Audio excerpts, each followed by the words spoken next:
Good morning, friends. Today's topic for the lecture is called balance of payment and balance of trade. Again, it is a very important topic for the UGC-NET management, commerce and economics students. And it comes under the international business and the business environment syllabus of the UGC-NET for the management, commerce and economics. Firstly, we'll start with the balance of payment and balance of trade. Firstly, we should know what is all about the balance of payment and what is the need of the balance of payment. Balance of payment is an annual statement of all the economic transactions from the one country to the rest of the world. That means all those countries, whatever the international transactions they are making from one country to the rest of the world, which comes under the balance of payment. And what are the needs to maintain or to prepare the balance of payment for the particular countries? Means balance of payment, as I have already told you, balance of payment is an annual statement of all the economic transactions from one country to the rest of the world. That means whenever we are comparing any international transactions or we are comparing any international stability from the one country to the rest of the world, we can get easily understand on the basis of the balance of payment account where we stand in front of the whole world. Now we are starting with the balance of payment. Firstly, basic meaning balance of payment होता क्या है? Balance of payment is I have already told you. It's all about all the economic transactions from the one country to the rest of the world within the certain period of time is called balance of payment. Balance of payment is an annual statement. Mainly be prepared on the basis of the quarter, but we present in front of the world in an annual statement. It depending on whatever the financial year you are maintaining in your respective countries. And there are many countries across the globe which is preparing their financial year on the basis of December to January. And there are many countries they are maintaining their financial year on the basis of April to March. So what things we have included in a balance of payment account? Balance of payment accounts include the three accounts. First is the current account, second is the capital account, and third that is called official reserve account. Official reserve or foreign reserve account.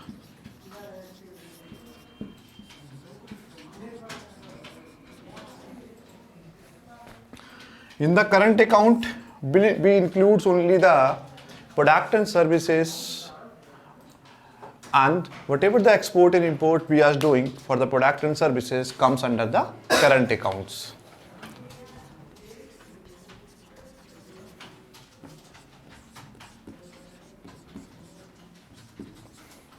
Goods that might be possible, automobiles, food items, and in terms of services we includes the transportation, bankings, insurance and telecommunication, etc.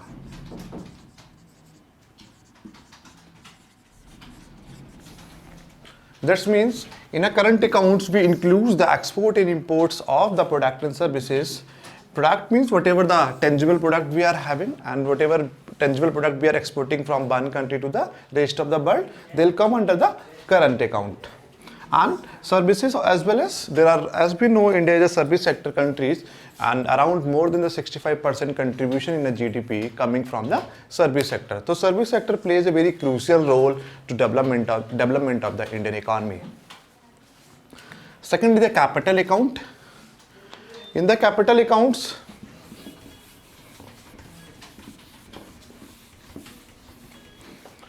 we include the investment,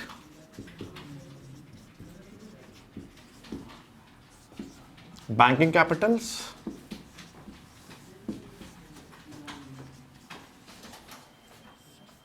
loans. In an investment, we include the FDI and FIIs, foreign direct investment and the foreign institutional investments. In a banking capitals, it is all about the NRI deposits,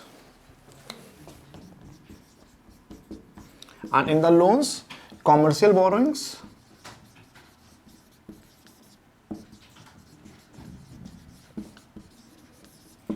loans from the commercial borrowings, and the second is loans from the external monetary organizations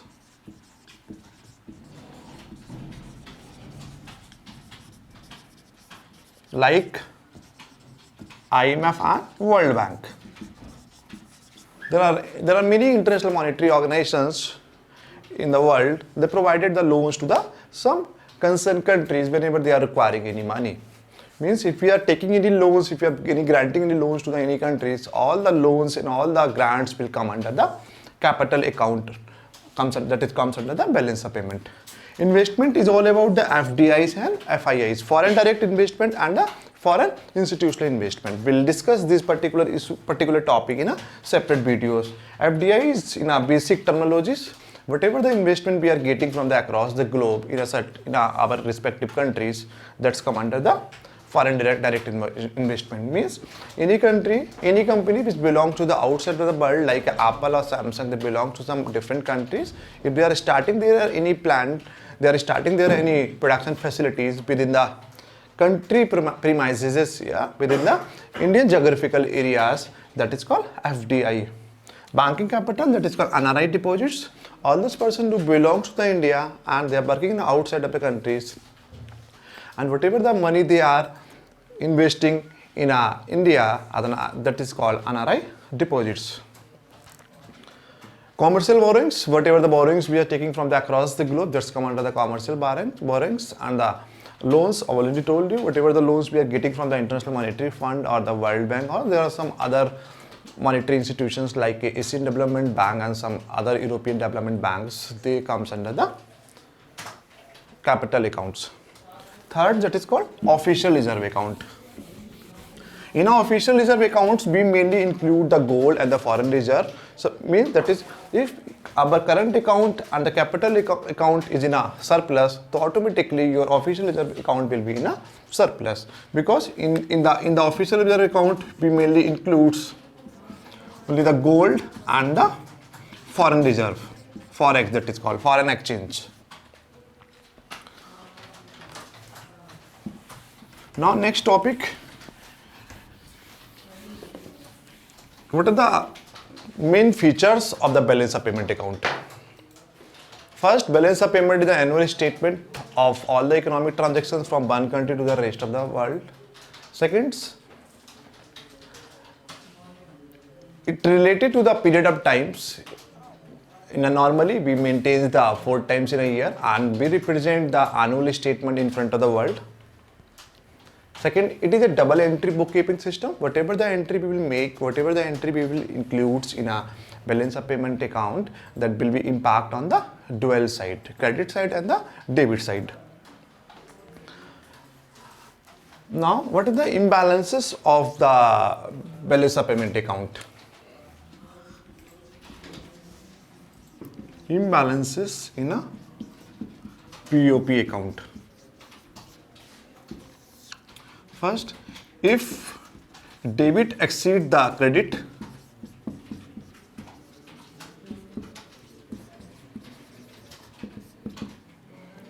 that is called disequilibrium of BOP. Means, suppose that if we have to prepare the current account like this,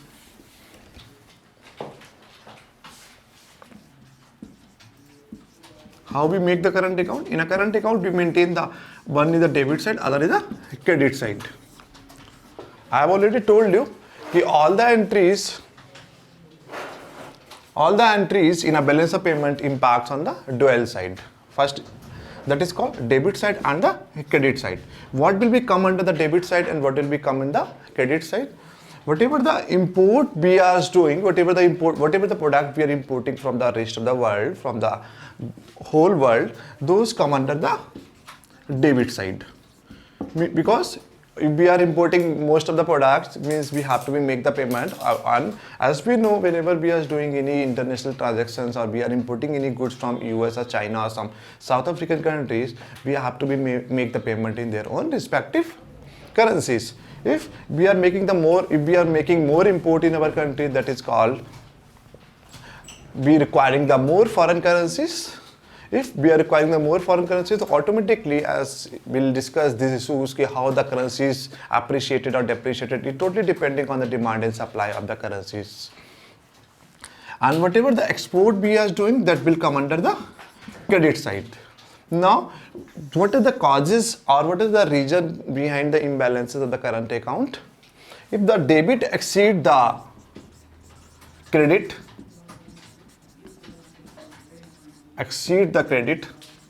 means suppose that we are importing the 70% of the product and we are exporting only the 30% product. That is called, if we are doing more export as compared to the export, suppose that if we are importing the more product and we are exporting the less product, that means your balance current account of the balance of payment, that will be the deficit. Because if we are importing the more product, we have to make the more payment, and that is the causes of deficit of current account.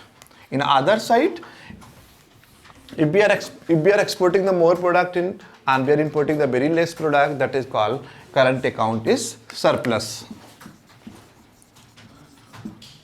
You all will be very amazed to know, in India since 1950 we have never maintained the current account surplus. There was only one quarter, that is called January to March 2017. That was the only quarter of the financial of 1670. On that particular tenure, we had maintained the current account surplus. Otherwise, since 1950, we are preparing the current account or we are preparing the balance of payment, but unfortunately, we are not able to maintain the current account surplus. So I hope you already got it, what is the current account. Again, I'm just describing you. Current account is all about the export and imports of goods and services. Whatever the export and import we are doing from one country to the rest of the world, that come under the current account. And all the imports and all the payments will come under the debit side, and all the incomes and all the export will come under the credit side. If your debit side is more than the credit side, or if your import is more than the export, that means your current account is a deficit, in vice versa. Like if your export is more than the import or your credit side is more than the debit side, that's called current account surplus. Like a current account, we have to maintain the capital account as well as, but in a capital account, here we include that is called inflow and outflow. Means whatever the FDIs, whatever the investment and whatever the loans we are receiving from across the globe, those come under the inflows, and whatever the FDI we are doing across the globe, that come under the outflow. In a simple words, any company which belongs to the either US or China and some other countries, they are starting any plan, they are starting any businesses in India, that's come under the inflows of the FDI. And in a same ways, any companies which belongs to India, they are starting their plant in some other countries, that come under the outflows. Here, when the capital account will be the deficit or when the capital account will be the surplus, if inflows is greater than outflow, that is called surplus capital account. If outflows is greater than inflows, if outflows is greater than inflows, that is called capital account deficit. That is the only reason every country they are more concerned about their more production facilities in their respective countries. We can take the examples of the India in 2014 when the Narendra Modi government came into the existence. They started some Make in India policies. He wanted to be in the favor that you have to start your business in India. You can sell your product across the globe, because there are many positive and there are many advantages of the local facilities and local manufacturing within the country premises. One, that is called inflows of the FDI. Inflows of the FDI will leads to the employment generations. Secondly, the increase in a tax revenue. Third, to control the inflation in the domestic market. And fourth, that is called basic infrastructure development in a certain geographical premises. Now, I hope you have understand what is all about the capital account. In a capital accounts, we maintain the inflows and outflows of the loans, inflows and outflows of the FDI and FII, and inflows and outflows of the NRI capitals. Means whatever the loans we are receiving from the IMF or World Bank or Asian Development Bank, those loans will come under the inflows. Means whenever we are requiring any some fund or requiring some money from the overseas market, we can ask if we are the member of the IMF or World Bank or some other monetary organizations that come under, and if they provided any loans that come under the inflows. In other words, if like any foreign country, they are requiring any money from the India, and if Indian government provided some loans or some grants to the any countries, any part of the world, which will come under the outflows. Third is as I already told you, that is called NRI capital. NRI, if any person belongs to the India, they are working at some outside and they are coming with their money and they are depositing their money in the Indian banking system, that is called inflows of the capital account. If somebody belongs to the outside and they are working in the India, and whatever the income, whatever the money they are earning in India, and they are taking back their money in their own respective country, that is called outflows of the capital account. Now, official reserve account, if your current account and capital account is in the surplus, then your official reserve account automatically will be in the surplus. As we have started, and now next topic in a balance of payment, that is called causes of the disequilibrium. There are three basic causes of the disequilibrium in a balance of payment account. First is the economical factor, second is social factor, and third is the political factor. In an economical factor, there are very few factors which come under the economical factor. That is called if there is an imbalance between the export and import. As we know, export and imports come under the current account. If there is a huge gap between the export and import, if we are exporting more products and importing the less product, that is also the causes of imbalances in a balance of payment accounts. Second, that is called high domestic price. If there is a high inflation rate in your country, sometimes, then we have to go for the importing the product from the rest of the world. There is a perfect example of the Chinese market.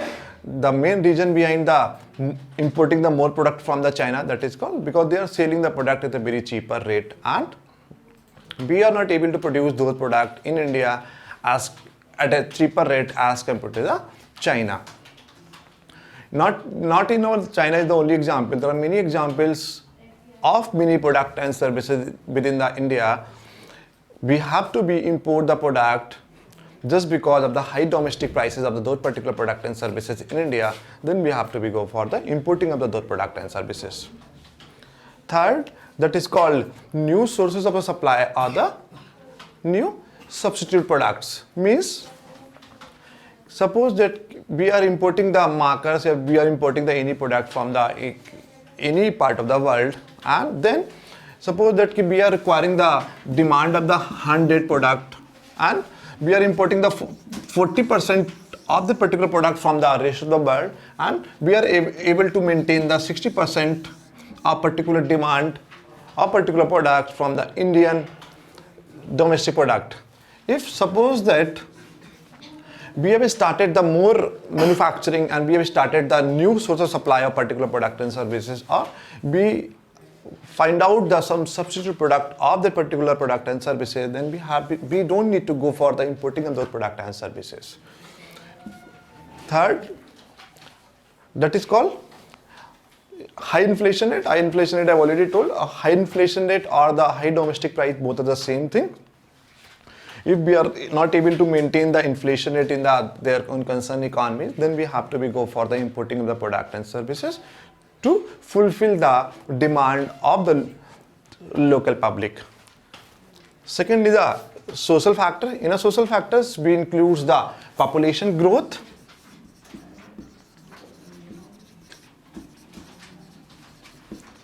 second is the change in the fashion, and third is the change in the consumption pattern.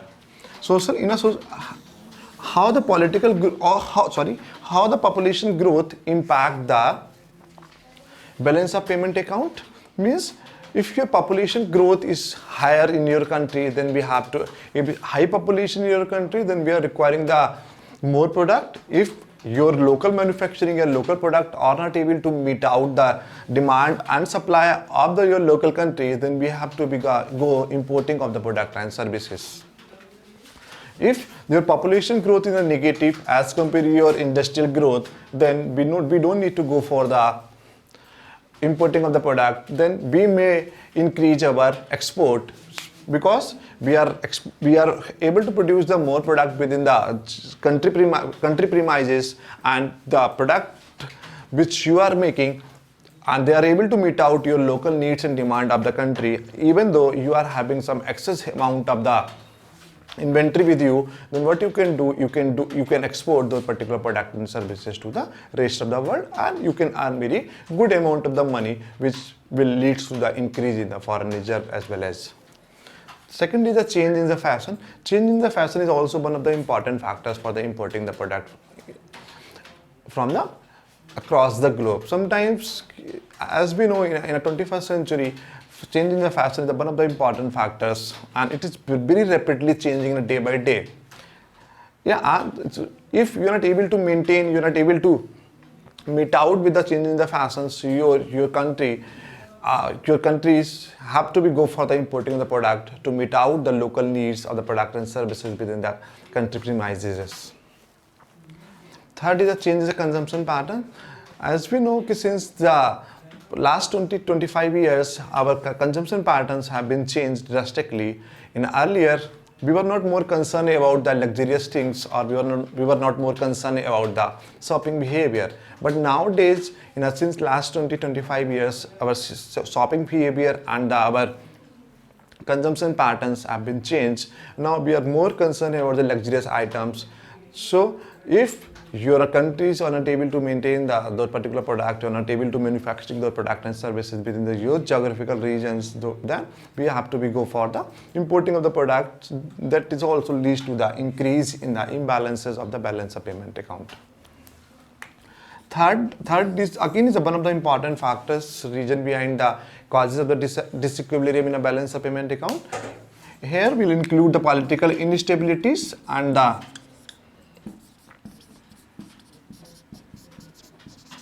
political intervention.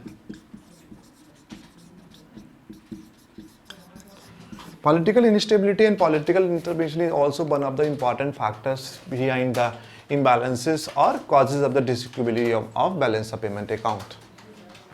First, that is called political instabilities. Suppose that your government, your central government are changing in a very rapidly, and we can take the examples of any government. Suppose that whatever the policy has been made by the one government, and next government will be coming very soonly, and they'll abolish all the policies, all the existing policies which have been made by the existing government or existing political parties.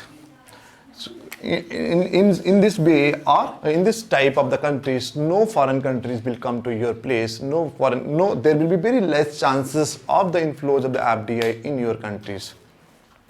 That is the only reason we always require, we always want there should be some political stability, or there should be some stable government. They can take the decision, or they may take the very positive decision, or they may take the very strong decision toward the society, toward the country. Secondly, the political intervention. If government is poking their nose in every matter or every industrial matters, then again it's very less chances of industrialization in your country. As we know what happened back in 1991, we used to be the closed economies because we had a very strong license Raj, and we had a very strong policies and very complex policies. That is the only reason we had a very less number of the foreign companies in India. But nowadays, since last, as we know, since 5 years or 6 years, we have reaching the top in easy of doing businesses in India, and we are getting the very good position. Start from the 140 to now we came down around 77 position in a world. So if suppose that if our government or our political parties are intervening, they are intervening in every matters of the commercializations, then it's very complex, or it's a very crucial issues for the international market. Here we can take the examples of the UP and Bihar. We are having some high mass consumption. We are having the population of around 35 crore in a 2-3 state, but we are having very less industry just because of the political intervention in 2 states. Now, I hope you have understood what is the causes of the disequilibrium. First is the economical factors, second is the political factor, third is the social factor. Now, measures to correct the BOPs.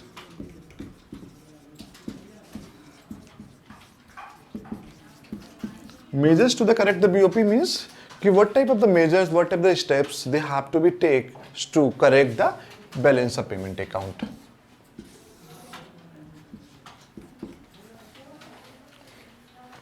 Here there are 2 types of main measures. First, the monetary measures.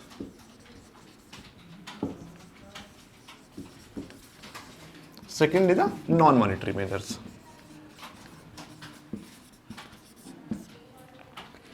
In a monetary measure, first is deflation. Second is the devaluation.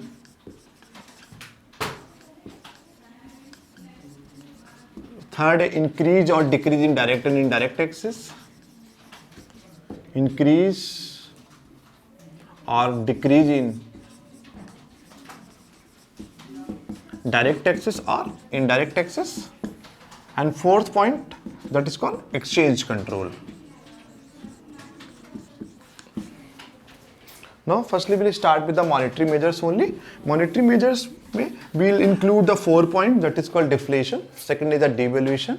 Third is the exchange control. And fourth, that is called increase or decrease in the direct taxes or indirect taxes. First, that is called deflation. How the deflation will play the crucial role to correct the balance of payment account. As I've already told you in the last slide, that is called high domestic price or the high inflation. It is the causes of the disequilibrium in the balance of payment account.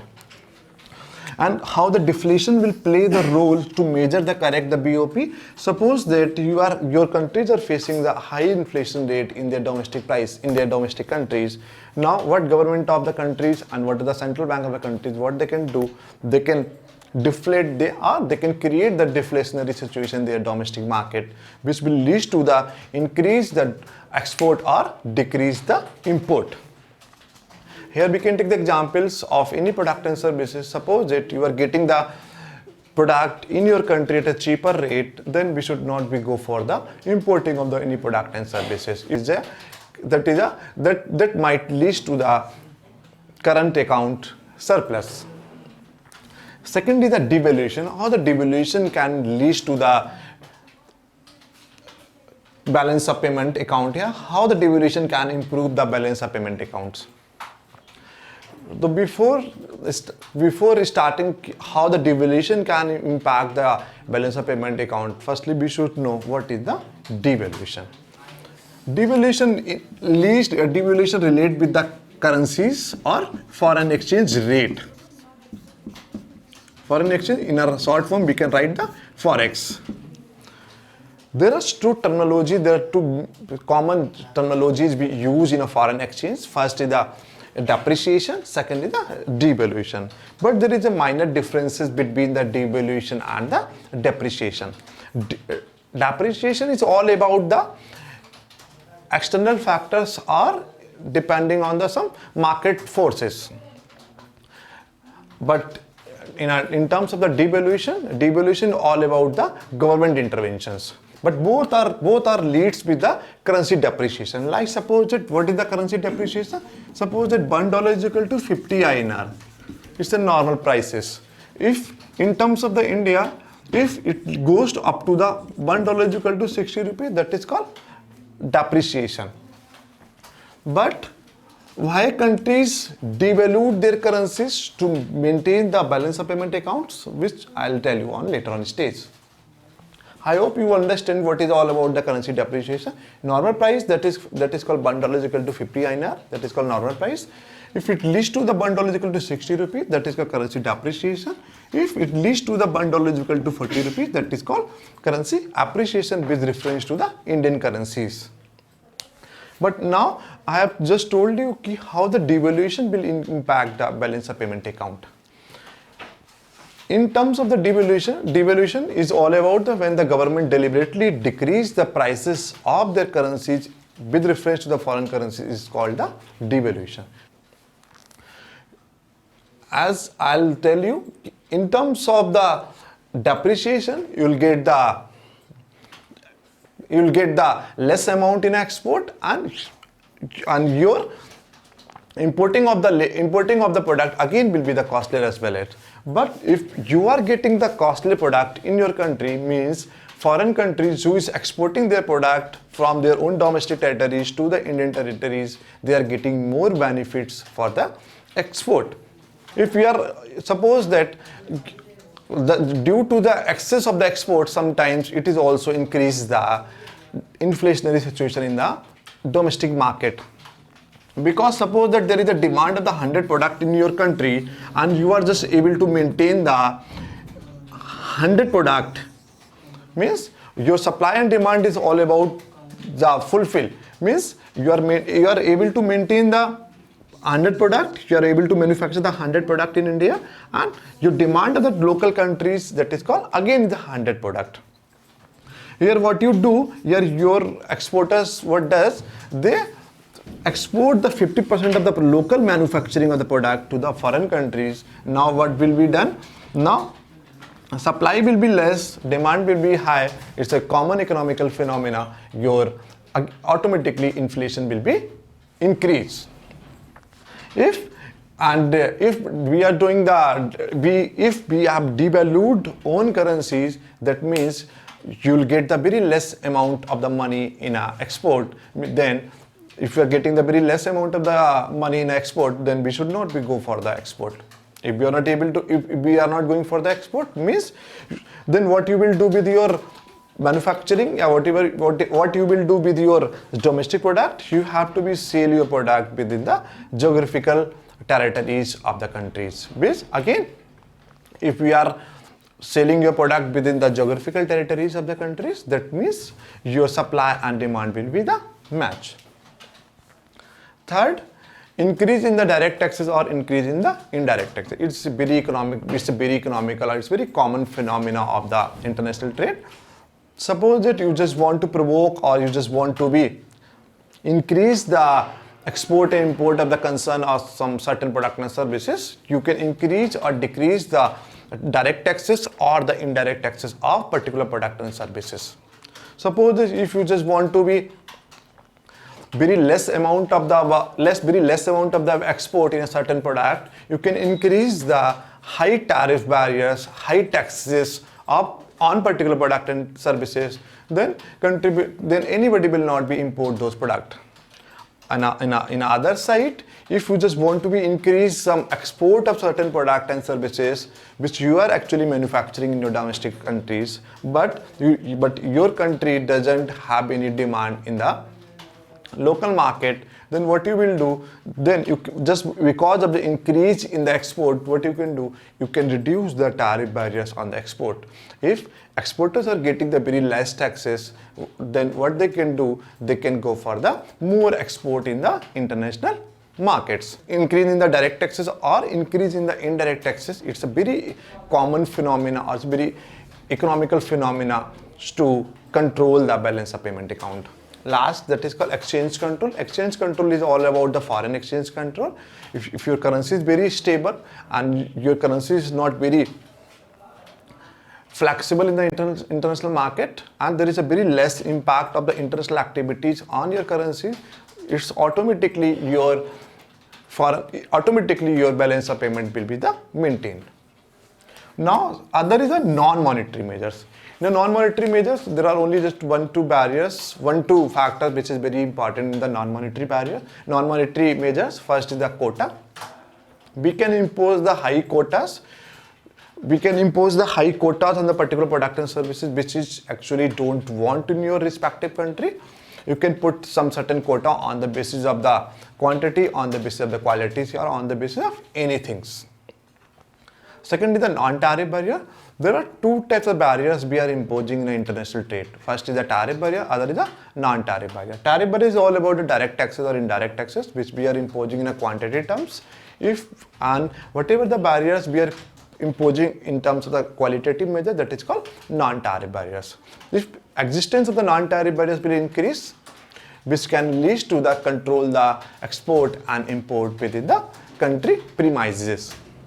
Now, then we should know what is all about the non-tariff barrier. Non-tariff barrier is all about whatever the barriers we are imposing on the basis of color, on the basis of taste, on the basis of preferences, or on the basis of languages. Those barriers are called the non-tariff barriers. Now, it is all about the basic balance of payment. Now, what is the balance of trade? Balance of trade and balance of trade is the part of the actually balance of payment. Here, in a balance of trade, we includes only the export and import of the product.